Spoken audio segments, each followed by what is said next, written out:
نن زما young or educated generation هغه څه وایي proud to be a ګوجر. راځو د ګوجر قوم اتفاق او تاریخ لري. اول راځو په تعلیم باندې خبره کوو. د اتفاق نه وروسته راشو ځکه چې دا هر څه کېږي دا په تعلیم باندې کېږي. زما مشرانو کم مشران چې پخوا کشرانو او اوس مشران دي هغې چې په کتاب سر ښکته کړی دا سر چې داسې ښکته کړی دی کتاب ته نو د هغې سر چې کوم دی همیشه اوچت دی او چا چې په کتاب سر نه دی ښکته کړی نو هغه که مشر دی او که کشر دی خو د هغه سر ټیټ دی. نو انشاءالله العزیز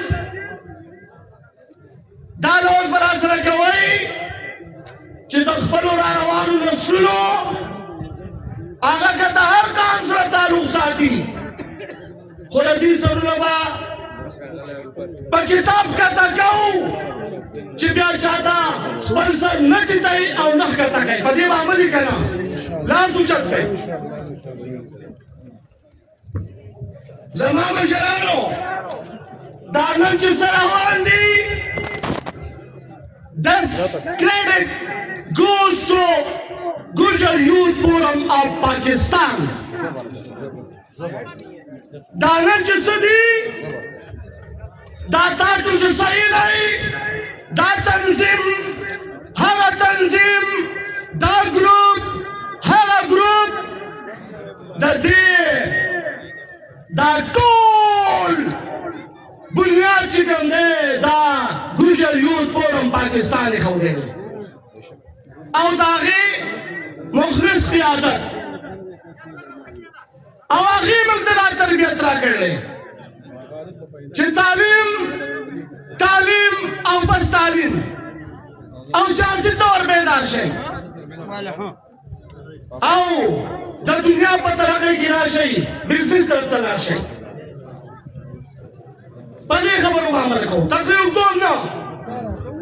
راځو د ګوجر قوم اتفاق او تاریخ له تاریخ له دا یاد وساتئ چې ګوجر قوم د دې خاورې هغه تاریخ هغه قدیم قوم دی چې په دې خاوره تاریخ شروع کېږي نو شروعات به د ګوجر نه کېږي. دا یاد وساتئ.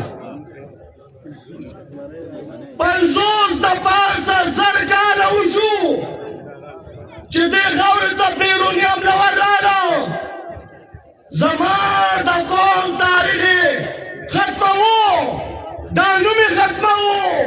زما د قوم هغه زاړه کنډرات یې ختم کو زاړه آثار یې ختم کو او خپل هر قسمه کوشش یې وکړو خو الحمدلله نه د ګوجر قوم تاریخ ختم شو او نه د ګوجر قوم نوم ختم شو او په داسې طریقه راپاڅېدو لکه د مار د اریانا نه والا او د هندوستانه پورې او د یورپ پورې په ټوله نړۍ کې الحمدلله زما قوم داسې چجه وکړه چجه هر ځای کې داسې چجه کړله که هندوستان دی که افغانستان دی او چې چېرته ځې که پنجاب دی او که سند دی الحمدلله د څه دپاره راپاڅېده د چا خلاف نه دی. په دې خاوره واحد دا قوم دی چې هر چا له عزت ورکړی دی. زما مشرانو زه د کابل شاهي چې دوی ورته هندو شاهي وایي یا ورته کابل شاهي وایي خو زه وایم نه دا تا غلط لیکلي ځکه تاریخ به زه لیکم. زه کوربه یم زه د خاورې مالک یم چې ما کوم تاریخ ولیکو هغه به صحیح دی. څوک وایي د عربو له پلانې راغی او انګریز راغی جنرل کنینګ هم راغی. جنرل کنینګ هم خو دلته کډوال و خو زما دشمن و زما تاریخ لیکي. د جنرل کنینګ هم زما د تاریخ سره څېړمه ده او د ایرانیانو او د عربو او د ترکو او د ازبکو زما د تاریخ سره هیڅ کار نشته. تاریخ به زما بچی لیکي. زه چې دوی ورته کابل شاهي وایي، هندو شاهي وایي، زه ورته ګوجر شاهي او بیا خاص کر کټان شاهي وایم. دا د کټان خېلو شاهي وه او اخواته د اټک د پلن اخواته چوهان شاهي وه، د چوهان خېلو شاهي وه. زه نن د هغه راجا جیپال چې دا حکومت راجا کیدارناتھ ته روانو، ټیک ده چې په دې کې کوشانو حکومت کړی، ایرانیان راننوتي، تاجک ازبک راننوتي دي، خو له دغې خاورې باچایي چې ته زما د نیکه اتل وه، د راجا جیپال کټانه اتل وه. زه نن د هغه شاهي خاندان یو بچی یم، خو زه نن درته د خپل شناخت دپاره چې کوم دی محتاجه یم. زه ځان ته ګوجر نشم ویلی، زه ځان ته خپله قبیله نشم ویلی. په دې خاوره زما 15 سوالیایي قبایل وو.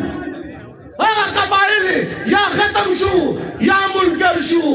موږ وایو د ګوجر قوم دپاره راوچت شئ، د ځپلې شوي طبقې دپاره راوچت شئ او نفرتونه بغضونه ختم کړئ. کوم سړی چې له کار دی هغه له کار ورکوي. په دې کې به زما په شانتې ملنګان ومي. زه یو ملنګ یم. ما ته که تاسو خیراتي ووایئ، زه د دې قام خیراتي ومېما، ملنګ ومېما، سوالګری ومېما، جایمار ومېما، په پردي ګاډي کې ګرځم، پردی ډوډۍ خورم، خو خیرات د چا غواړمه؟ د دې خپل ګوجر قوم، د دې د قبایلو او د غریبو غواړم. دا زه بد کوم. زما ګناه څه دی؟ زما ګناه دا دی چې یو سړی ختمه سترګې دې وباسه، یو قوم چې ختمه تاریخ دې پټ کړه. زما د قوم د خلکو تاریخ پټ کړی و. زما ملګرو، موږ د دې قوم هغه تاریخ را ژوندی کړو، هغه علاج وکړو. نن زما young او educated generation هغه څه وایي، وایي proud to be a ګوجر. وایي زه په خپل ګوجر نوم باندې فخر کوم. زه چې ځان ګناهګار یم.